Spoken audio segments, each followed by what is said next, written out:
Hey everybody, welcome to I Speak Organized. If you've ever wondered what a professional organizer does, and how they spend their day, and what working with clients is like, or you're considering getting into the profession yourself, I thought I would take you along on my typical day and show you what it's all about. So if that sounds good to you, let's get into it. Oh my god, look how organized my house is.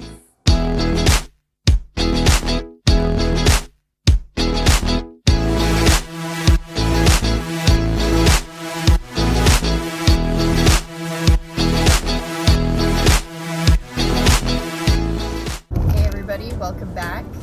I am currently keeping my eyes on the road, so sorry I'm not looking at you. And I'm heading over to work with a client. Pretty exciting stuff.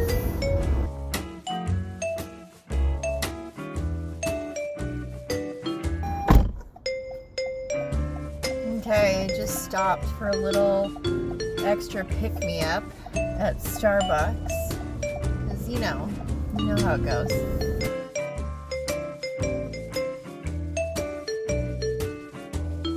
This was supposed to be my husband's mask that I'm wearing right now, but it was a little bit too small for his face, and it's a little bit too big for me, but I like it because it looks like I have giant red lips. I'm a fan, and I put on my summertime ice cream earrings. I don't know if you can really see those today, but that's what's happening. So a typical day working with a client is usually about 3 hours per session, sometimes a little bit less, sometimes more, depending on what they're looking for. But I find that 3 hours is definitely the threshold for most people before their brain starts oozing out their ears and we get distracted and sidetracked and tired. So most of my sessions run at 3 hours. Here's a super important tip. Pack yourself a snack and some water. And maybe some tea or something, or coffee, or whatever type of pick-me-up person you are. I always pack something that is protein-rich, because it's a slow-burning fuel, and it's going to keep me from getting hungry and feeling lethargic and keeping my mind sharp and just slowly fueling me throughout a session so that I can continue to work through those few hours with, without feeling like I need to take a nap. Okay, I just arrived at my client's house and I wanted to give you one more quick tip before I go in there. You want to be sure that you're tracking your mileage to and from a client.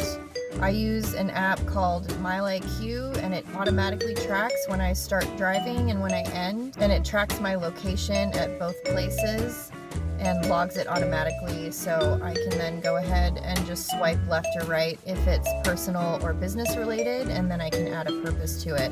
And it's free for up to 40 drives per month so that I can expense it when I do my taxes.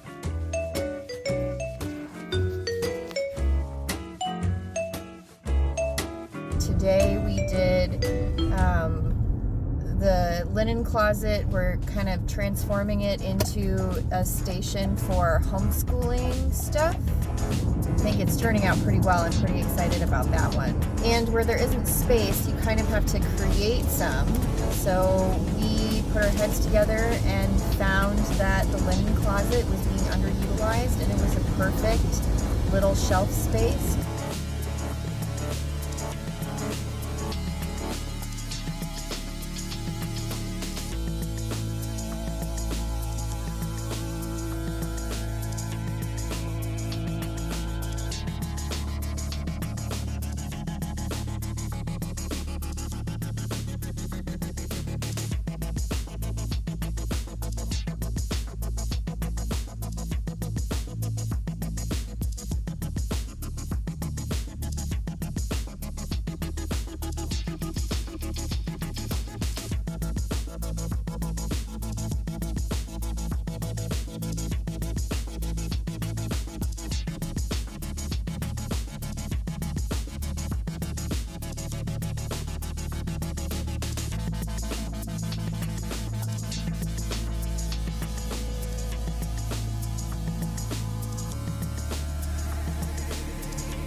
What's up, speaker fam? It is a new day. As you probably noticed, I had a costume change. And right now we are on our way to drop off some donations. One of the things that I do for clients at the end of each session, if it's necessary, is to drop off donations to the food bank and to Goodwill or to other charities, churches, that type of thing. And so that's what we're gonna do today. So I am making my way downtown. So while we are commuting, let's talk a little bit about the pros and cons of owning your own business. I obviously get to set my own hours. That was huge for me when I first started out, especially as my kids are still pretty little. One of the downsides is obviously there's a lot of commuting that happens. I'm lucky enough to be able to choose where I work a little bit more now that I've been doing it longer. And pick which areas of town my clients live in, so that's pretty chill. But there is still a fair amount of commuting that happens, so I try to always schedule my sessions around a 10 a.m. to 1 p.m. block, because that is when I encounter the least amount of traffic. I live in an area that is between states, between Oregon and Washington, so I do serve clients in both states. My company is based in Washington, so it was easier for me to classify my business as an LLC that way, to be able to work in both states. Trying to get across the bridge is a flippity-dippin' disaster. And even right now at 1:34, I'm already hitting traffic. Not super pleased about that, but it is what it is. It could be way, way worse. So I'm thinking that this might just have something to do with construction or whatever. But anyway, getting to be your own boss is also a super pro if you are organized about it. I think a lot of people think that working for themselves is going to be easier because you get to make all the decisions and you aren't just fulfilling one role like you would if you worked for a company. You are the marketing department, you are the CEO, you are the accountant, you design your website, all of these things. Obviously, yes, you can hire out for that stuff, but when you're first starting out, your overhead costs, this business is great in terms of overhead costs because there's really not a whole lot. It's a service-based business, so, and because you are serving clients at their location, you don't necessarily have to rent out office space. You don't have to hire employees right away, although if you plan to hire employees and scale up and take bigger, higher paying jobs, I highly recommend filing your business as an LLC because it's easier then to add on payroll and hire people, W-2 employees eventually. So I definitely recommend that. I come up with questions for my tax accountant or a lawyer of some kind, bookkeeper or whatever, frequently.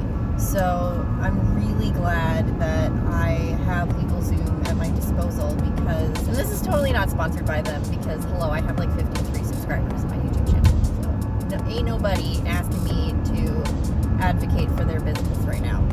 I really like having LegalZoom at my disposal because I can schedule as many 30-minute consultations as I need. So I just keep a running log of questions that come up that are legal, business, bookkeeping, tax related. It has been a huge help in learning how to navigate running my own business in a more serious way. Another pro is definitely getting to choose the people that you work with, like your clients or your employees, whoever you hire. One of the downsides to that is the vetting process with clients. Obviously, when you are working to organize someone's space or their time, work on productivity, whatever it is, your clients tend to be disorganized people. Not to say that they're not totally awesome, and actually quite a few of my clients are incredibly organized just in specific ways and maybe not spatially or mentally.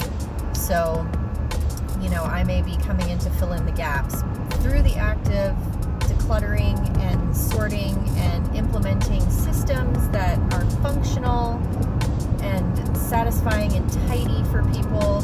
it has a direct effect on several different areas of life and makes people have this sense of calm and peace and control that they may not have had because they didn't realize how much the clutter in their homes was affecting their emotions and their mental state. So it's amazing to be able to facilitate such a dramatic transformation. Okay, friends, that's it for today's day in the life of a professional organizer. I just got home and I have my youngest daughter with me in the car, so we just pulled up and parked, and we're gonna go inside and get her fed, and I'm gonna work on, I have a big blog post deadline due on Monday, so I have to get to work on editing and putting that together on my website. Don't forget to hit the like button and tap the little circle icon of my face at the end of the video to become a subscriber and an official member of the Speaker fam. I hope you all have a wonderful day and that you had fun coming along and hanging out with me. Take care.